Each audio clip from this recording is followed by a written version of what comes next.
You have to learn that money is intended to flow. If you're only saving, it's not flowing. If you're only putting it one place to keep it safe, it's not working for you. You have to learn how to make your money work for you. Some you're going to invest, some you're going to flip, some you're going to save. You don't save everything. And sometimes you have to eliminate some of those extra bills that you don't need in order to invest in yourself.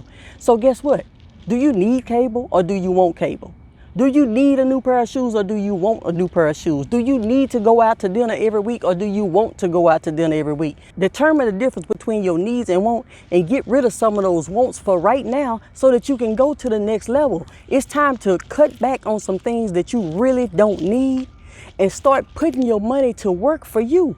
You have to learn how to put your money to work for you if you ever want to get to another level. There's only 24 hours in a day, so you cannot work 24 hours a day.